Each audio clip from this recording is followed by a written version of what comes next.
Pemirsa, Polri telah memeriksa 4 korban ledakan bom rakitan yang terjadi di wilayah Tanah Abang, Jakarta Pusat Rabu kemarin.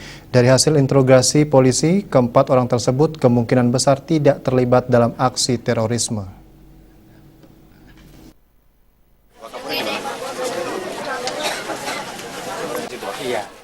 Keempat korban ledakan bom rakitan di wilayah Tanah Abang, Jakarta Pusat hingga kini masih dilakukan perawatan di Rumah Sakit Polri Sukanto, Kramat Jati, Jakarta Timur. Keempat korban juga sudah diinterogasi. Pihak kepolisian terkait menggali informasi meledaknya bom tersebut. Namun Polri menyatakan kecil kemungkinan keempat korban terlibat dalam aksi terorisme. Kepala Bagian Penerangan Umum Mabes Polri, Kombes Pol Rikwanto mengatakan barang bukti bom rakitan yang ditemukan saat ini telah dibedah dan diidentifikasi. Dalam bom tersebut ditemukan bubuk aluminium, belerang, batu, paku, dan serpihan logam.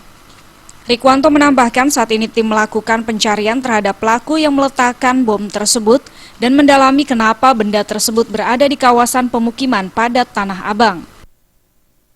Kita dapatkan untuk yang 4 orang dirawat di Rumah Sakit Kramat Jati itu hasil informasi pemeriksaan kecil kemungkinan terlibat dalam jaringan terorisme.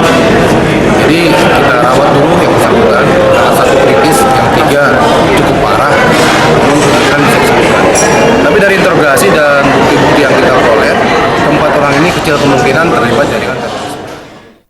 Seperti diketahui, ledakan terjadi di kawasan Pasar Tanah Abang, tepatnya di bedeng sekitar Blok G. Dalam insiden tersebut, 4 orang mengalami luka serius. Dari Jakarta, Henry Fajaryadi